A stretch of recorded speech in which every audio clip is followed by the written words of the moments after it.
Voici les titres de ce journal. Les sociodémocrates en tête aux élections allemandes veulent former une coalition avec les Verts et les libéraux, deux partis plébiscités par les jeunes, nous dira notre correspondante à Berlin. En Autriche, c'est une première. La pandémie donne naissance à un parti, le MFG, un parti opposé aux restrictions sanitaires et à la vaccination obligatoire. Avec 6% des voix, il a fait une percée hier aux élections régionales. La pandémie, il en est aussi question à Berne ce matin. À peine a-t-on rangé les urnes que le Conseil fédéral se lance dans la prochaine campagne de votation en novembre sur la loi Covid. Explication de Muriel Balamand dans un instant. Les jeunes passent trop de temps sur leurs écrans, ce n'est pas un scoop, mais la ville de Lausanne veut agir. Elle lance une campagne de sensibilisation destinée aux ados. Tiziana Bellucci d'Action Innocence viendra nous en parler.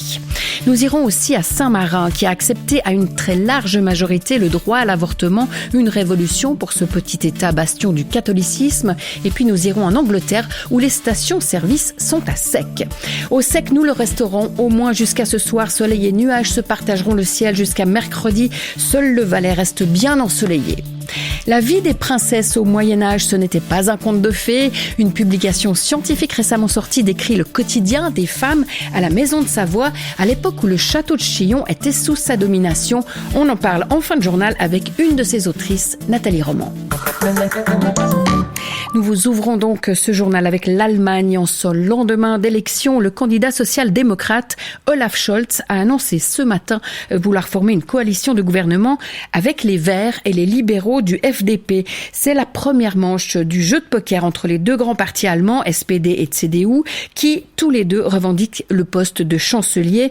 Et on en sait un peu plus sur le profil de ceux qui ont voté. Blandine Milsan, les deux partis les plus courtisés sont aussi les plus jeunes. Oui, absolument. Les Verts d'une part et les libéraux du FDP d'autre part ont un électorat jeune et souvent urbain. Les moins de 30 ans en Allemagne ont voté hier à 23% pour les Verts et à 19% pour les libéraux. Et presque la moitié de ceux qui votaient pour la première fois, 45%, ont choisi l'un ou l'autre parti. Ce sont donc deux formations politiques qui se trouvent aujourd'hui dans une dynamique positive et qui ne manquent pas d'ailleurs de rappeler qu'elles représentent le changement. FDP et Verts ont déjà annoncé ce matin qu'ils allaient lancer des discussions en très petits comités pour sonder leur convergence et leurs divergences qui sont par ailleurs importantes, surtout en matière fiscale et sociale. Des partis jeunes donc, et lorsqu'on regarde les deux partis traditionnels, eh bien c'est l'inverse. 34% des plus de 60 ans ont voté de CDU, 35% ont choisi le SPD, ce qui explique d'ailleurs une partie du succès des sociodémocrates, c'est que beaucoup d'électeurs âgés conservateurs ont changé de camp. Et qu'en est-il des autres partis, Blandine ? Alors, c'est l'un des autres enseignements de ce scrutin. Les Allemands ont voté au centre et ont délaissé les extrêmes. Le parti d'extrême droite AfD s'est nettement tassé à 10,3%. Il perd plus de 2 points par rapport à 2017. Et pour l'extrême gauche, c'est encore pire. Die Linke ne parvient même pas à dépasser la barre éliminatoire des 5% des voix. Mais en raison d'une règle électorale particulière, le fait d'obtenir sur le terrain 3 mandats directs, eh bien, Die Linke restera représenté au Bundestag. Merci Blandine Milsan, notre correspondante à Berlin. Et hier, d'autres élections avaient lieu en Autriche, des élections régionales marquées par une surprise. Un petit parti anti-vaccin a fait son entrée dans un parlement régional avec plus de 6% des voix. Son programme est simple, contre le vaccin et contre les mesures anti-Covid. Et visiblement, il a eu du succès. Correspondance de Lucien Giordani. Ce nouveau parti vient d'être créé en février dernier et a récolté d'emblée 51 000 voix, ce qui fait 6% des votes exprimés dans la province de Haute-Autriche.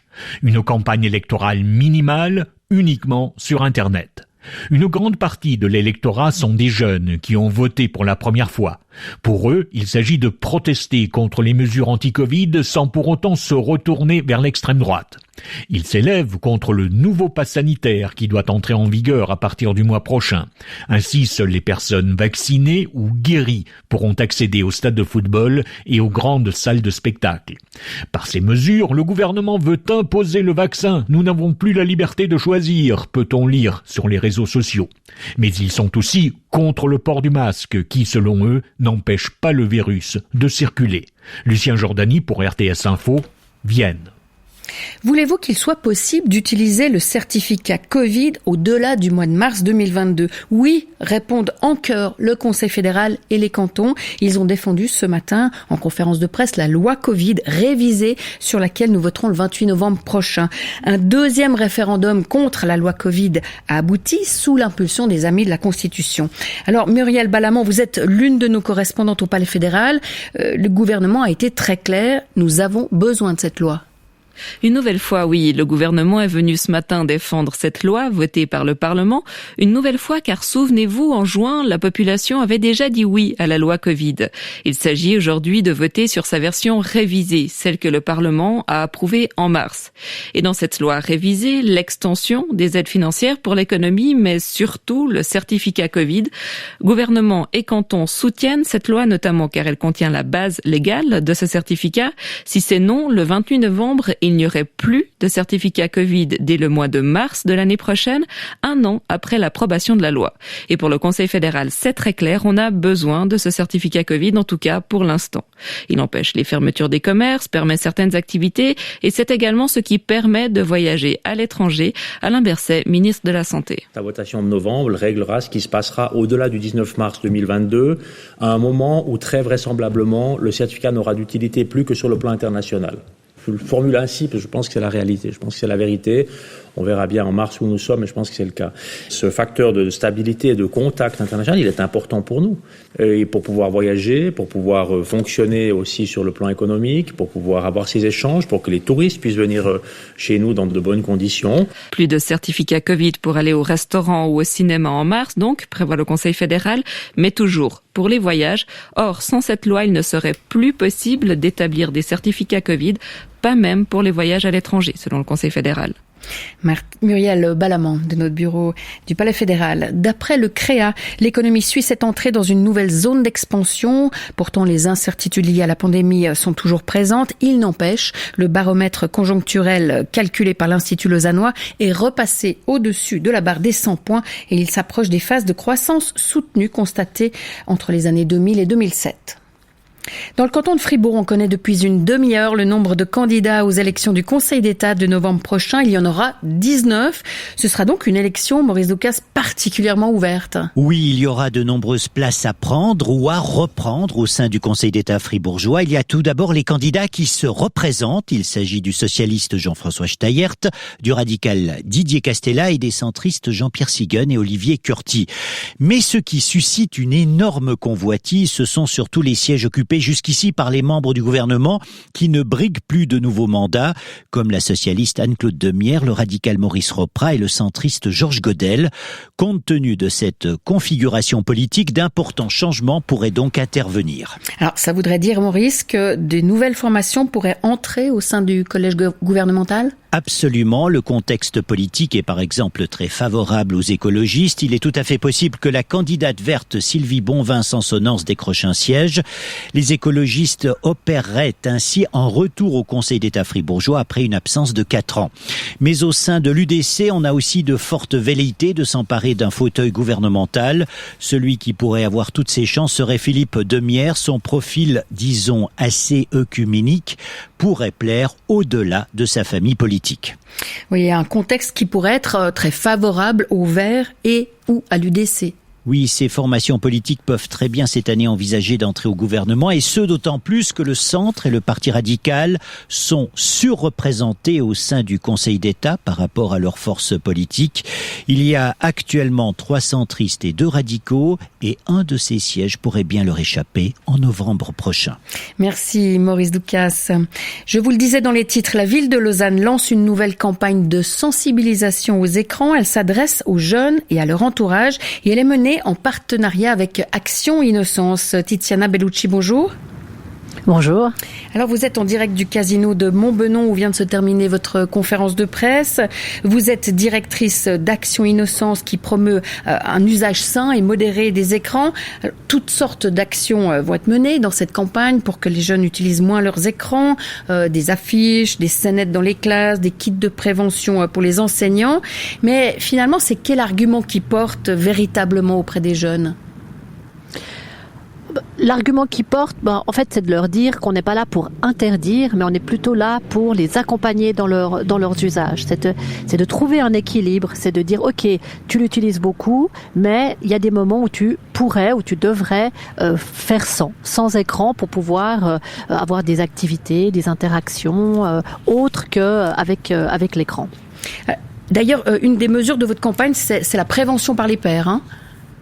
Oui, effectivement, il y a les plus grands, les 9-11 H qui vont aller dans les classes voir les élèves qui sont en 7H, donc en 7e, qui ont 10-11 ans, avec lesquels ils vont faire une activité pour pouvoir justement réfléchir à qu'est-ce qu'on ne fait pas quand on est devant l'écran. Et puis, ils vont utiliser une bande dessinée que Action Innocence a réalisée, et c'est l'histoire d'une famille qui, à cause d'une panne d'écran, se retrouve à devoir faire sans. Donc c'est vraiment l'idée, c'est de les faire réfléchir à tout ce qu'on peut faire quand on n'est pas derrière un écran. Mais ça marche vraiment, ce genre de campagne, Tiziana Bellucci? On a un peu l'impression que c'est peine perdue. Ah non, pas du tout. Bien sûr que ça marche parce que on les a testés, hein, notamment ces ateliers, et on voit qu'ils ont plein d'idées. Quand on leur a demandé à un moment donné, imaginons cette scène sans écran, qu'est-ce que vous feriez, qu'est-ce que vous aimeriez faire? Et puis ils proposent plein d'activités. Donc c'est pour ça que nous on est vraiment à dire aux parents, aux professionnels, mais si vous les invitez à faire autre chose, il y a peu d'enfants qui vont refuser de faire une activité au lieu de rester rivé sur son écran. Du moment qu'il va vivre ces expériences, il va vouloir les reproduire. Et c'est pour ça que nous, on débute depuis tout petit. On va dans les crèches, là, depuis quelques années. On a un spectacle de marionnettes et on interroge déjà les enfants sur est-ce que tu joues, puis quand tu joues, mais quand tu joues pas, mais qu'est-ce qu'on peut faire et tout. Et ils adorent à faire des activités, ils adorent en parler. Donc c'est vraiment ça la clé, je crois. Bon, mais ça demande un peu plus d'énergie aux enseignants, aux parents. Ils vous soutiennent ? Oui, alors il y en a qui nous soutiennent, il y en a effectivement, il y en a beaucoup, j'ai envie de dire, dans les professionnels qui sont un peu réfractaires parce que c'est du travail en plus, parce qu'ils ont peur de ne pas maîtriser. Il y a toujours encore cette idée que l'enfant sait beaucoup plus. Non, je veux dire, oui, il est peut-être plus actif sur TikTok, Snapchat, mais on est tout autant utilisateur. Donc on peut discuter, dialoguer avec son enfant sur ces sujets. Et les parents, pour moi, ils doivent prendre le temps. Ça fait maintenant partie, je dirais, de la parentalité. Autant on se préoccupe de leurs notes, de leurs sorties, de la manière dont ils sont habillés, on doit se préoccuper aussi de qu'est-ce qu'ils font sur les écrans, comment ils le font et combien de temps ils y passent. Tiziana Bellucci, on parle des effets néfastes des écrans sur les jeunes. Je vous propose d'écouter cette nouvelle et puis peut-être de réagir ensuite. Hier aux États-Unis, Facebook a réagi après les révélations du Wall Street Journal.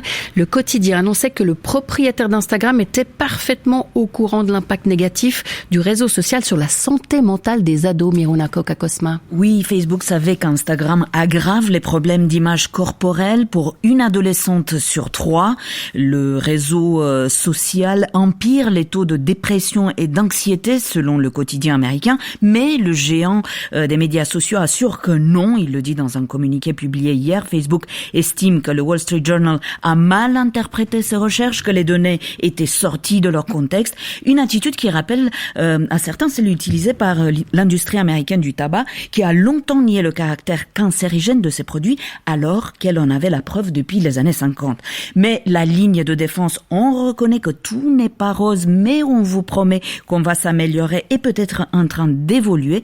Le New York Times révèle qu'afin d'améliorer son image, le PDG Mark Zuckerberg aurait validé un projet qui vise des publications pro-Facebook dans le fil d'actualité des utilisatrices et utilisateurs, des contenus réalisés par Facebook, parce que on n'est jamais mieux servi que par soi-même.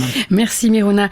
Tiziana Bellucci, vous êtes directrice d'Action Innocence, je le rappelle. On connaît toujours mieux les risques liés aux réseaux sociaux. Pourtant, on a l'impression qu'ils sont pas vraiment pris au sérieux, ou en tout cas nettement moins que, par exemple, la cigarette ou les drogues. Pourquoi ?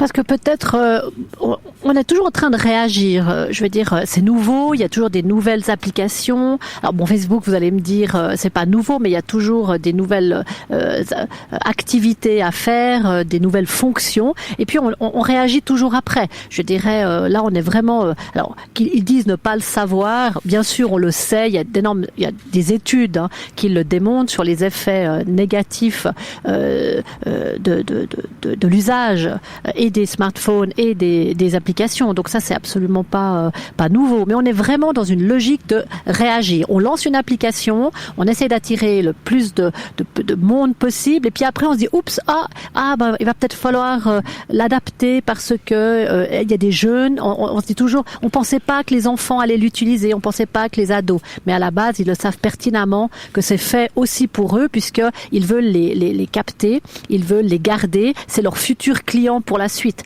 Je veux dire, Facebook, c'est très bien qu'il y a déjà plus aucun des ados, des enfants qui sont sur le réseau social. Avec Instagram, ils essayent de les garder pour ensuite leur proposer des nouvelles applications, des nouvelles fonctions et de la publicité.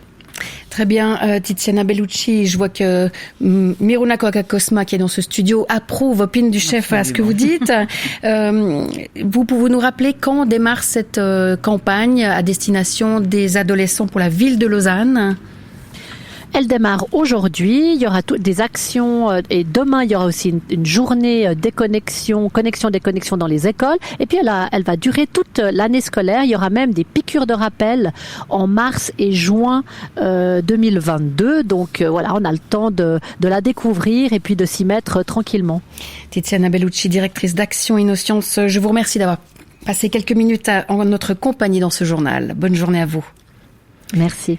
Nous allons maintenant au Tessin, où les citoyens ont accepté une initiative qui pourrait bien faire tache d'huile dans le reste de la Suisse. Son titre, les victimes d'agression ne doivent pas payer les coûts de leur légitime défense. Précisons que les Tessinois s'exprimaient pour la seconde fois sur cet objet. Alors, des frais en cas de légitime défense, de quoi parle-t-on, Nicole Della Pietra ? Alors prenons un exemple concret qui a précisément inspiré l'auteur de l'initiative. Un cambriolage avec usage de la violence de la part d'un malfaiteur et dans lequel la victime recourt à la légitime défense avec une arme et blesse son agresseur. Eh bien, dans ce cas, la victime ne devra plus prendre en charge les frais de justice, parfois longs et coûteux, pour assurer sa propre défense devant les tribunaux. Ce sera désormais à la collectivité de payer. Et cette initiative, elle a pourtant été critiquée par le gouvernement tessinois. Oui, le Conseil d'État qui a rappelé que le principe de la proportionnalité doit toujours être respecté, dit espérer que la nouvelle base légale n'encouragera pas les citoyens à se faire justice eux-mêmes. À noter encore que Giorgio Ghiringhelli est aussi le père de l'initiative sur l'interdiction du port de la burqa, adoptée au Tessin puis reprise par le comité d'Egerkingen. Hier, après 25 ans de bataille législative en solo, le Tessinois a tiré sa révérence. Si cette victoire sur la légitime défense suit la même voie que celle du port de la burqa, il se pourrait que cette nouvelle loi fasse des émules ailleurs en Suisse.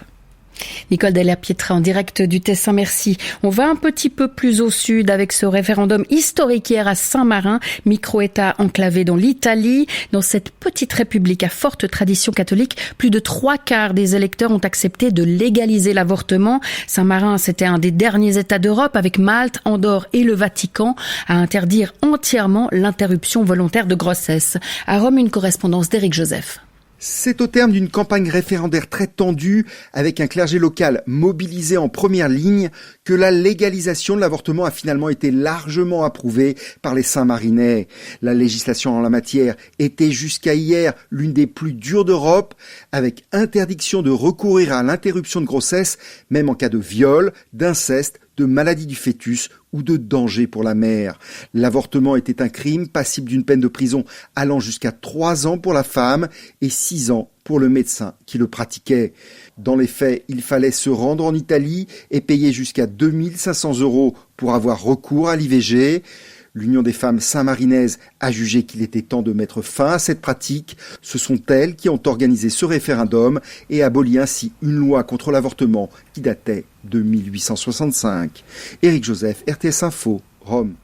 De Saint-Marin, nous partons au Royaume-Uni où le manque de carburant dans les stations-service s'aggrave.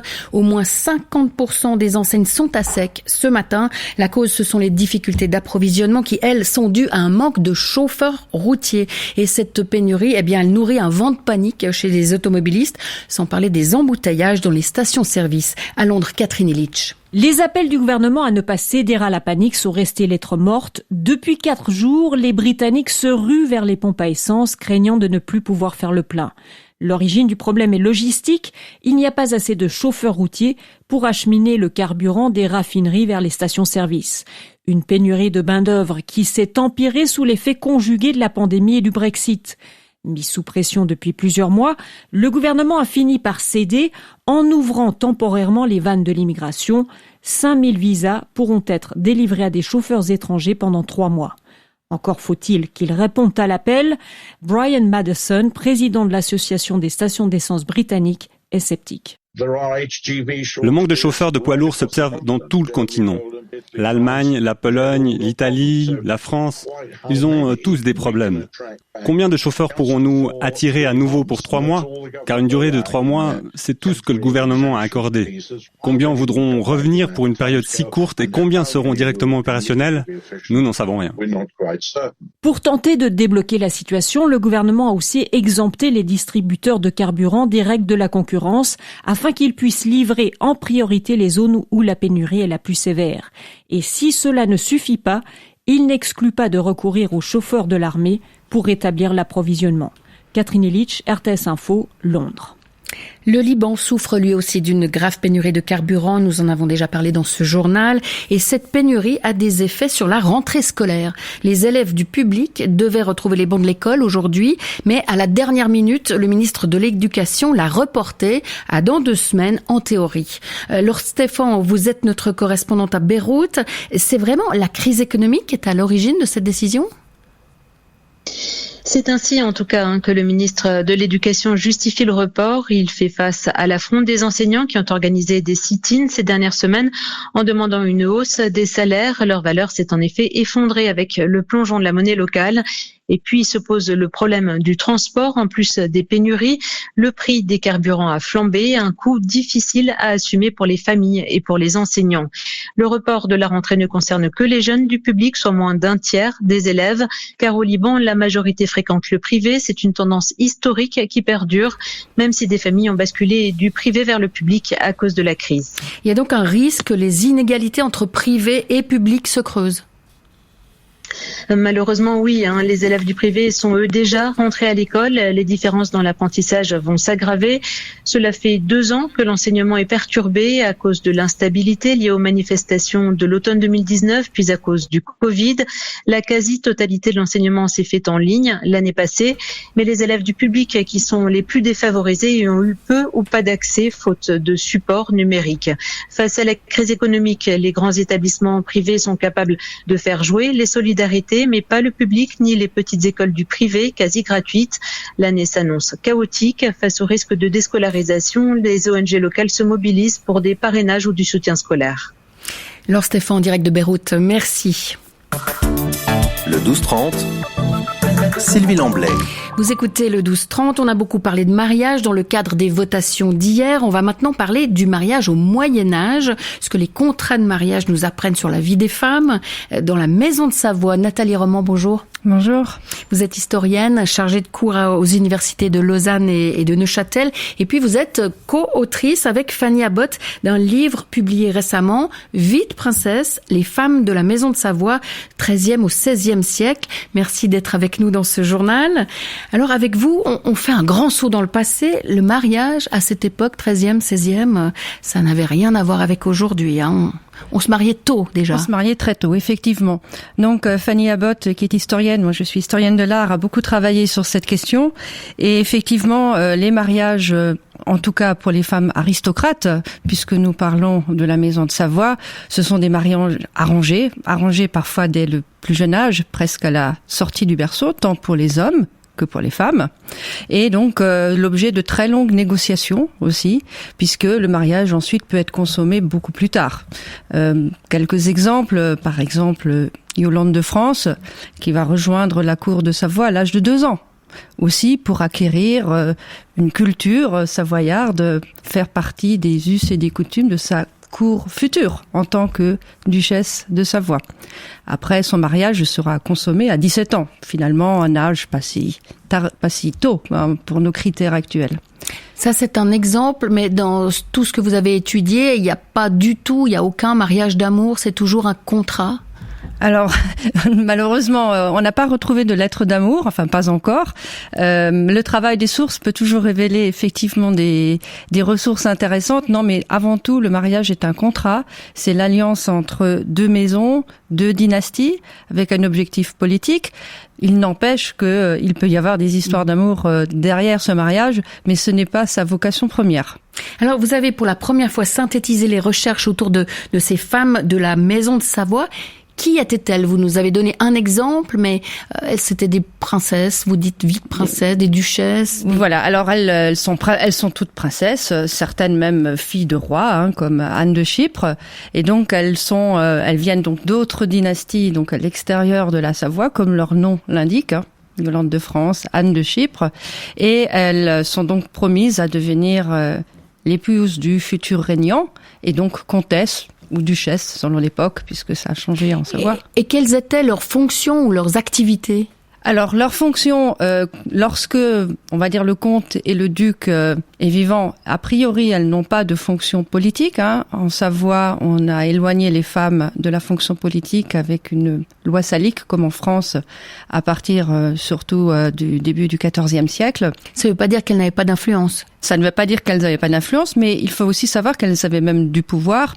Je reprends l'exemple de Yolande de France, qui a assuré le pouvoir politique alors même que son mari était vivant, puisque il était malade, et en fait, elle a assuré ce pouvoir politique. Elle a continué à être régente ensuite. Lorsque son fils était trop jeune encore, elle a encore assuré la régence pendant plusieurs années. Elle n'est pas la seule, il y en a 3 dans ce cas-là. Ces informations, vous les tirez donc de documents, de manuscrits, de contrats que vous avez retrouvés ou sur lesquels des recherches ont été effectuées? Effectivement. Alors, nous n'avons pas effectué toutes les recherches. Dans la bibliographie, vous verrez beaucoup de publications aussi de nos collègues lausannois ou d'ailleurs, que ce soit sur le vêtement de Savoie, les rituels, certains contrats de mariage. Mais effectivement, le travail des historiens et des historiens de l'art consiste à faire parler les documents, les chartes, les lettres, quand on en retrouve aussi, les objets aussi, les objets d'art, et donc pour pouvoir élaborer une histoire. Donc l'histoire ne nous est pas donnée toute faite, il faut effectivement analyser les contrats. Par exemple, les négociations du mariage sont des points d'histoire intéressants parce qu'on voit d'une part le temps que ça prend, l'objet des négociations, les voyages des princesses aussi, qui partent de leur cour, et puis toutes les négociations d'ambassadeurs. Il peut même y avoir, par exemple, des mariages par procuration. Vous parlez de vêtements, d'objets. Je signale que votre publication, elle est très richement illustrée. Vous avez énormément d'enluminures. C'est surtout ça. Exactement, des documents historiques. Voilà. Alors effectivement, on a fait le choix aussi d'illustrer, et puis cela aurait été le cas si l'exposition avait eu lieu, de montrer ces objets parce que l'objet parle. Et nous avons beaucoup d'enluminures, notamment d'ouvrages qui sont à la Bibliothèque de Genève, à la Bibliothèque nationale de France, de l'ivoire aussi. Les valves de miroirs étaient très décorées. Ils nous donnent beaucoup de sources, notamment sur l'histoire du costume. Des coffrets de cuir peint, par exemple, qui servaient aussi à être des cadeaux de mariage. Nathalie Roman, vous le disiez, vous deviez à l'origine présenter une exposition au château de Chillon. Finalement, suite à la fermeture des musées, elle a été annulée. Donc vous avez publié ce livre. Et puis il y a toute une série d'événements qui sont organisés cet automne. Oui, exactement. Parce que ces princesses méritent quand même plus d'attention au-delà de notre projection d'imaginaire qui ressemble parfois à la fée. En fait, on pense qu'il y a effectivement une place plus importantes. Et donc, il y aura 5 conférences. La première est ce jeudi, inaugurée par Didier Lett, spécialiste de l'histoire des femmes en général. Sur être femme au Moyen-Âge. Voilà. Et puis alors, dimanche 3 octobre, journée suisse des châteaux, aussi beaucoup d'activités ludiques au château de Chillon, des parcours des personnages en costume, des démonstrations d'armes. Je vous remercie, Nathalie Roman, d'avoir participé à ce journal. Je rappelle le titre de votre publication avec Fanny Abbott, Vie de princesse, les femmes de la Maison de Savoie, et c'est édité par la Fondation du Château de Chillon. Merci. Et on prend encore des nouvelles du ciel, à part dans le Valais qui restera au soleil. Le ciel sera souvent couvert cet après-midi. Quelques gouttes pourraient même tomber le long du Jura. Il fera 22 degrés au plus.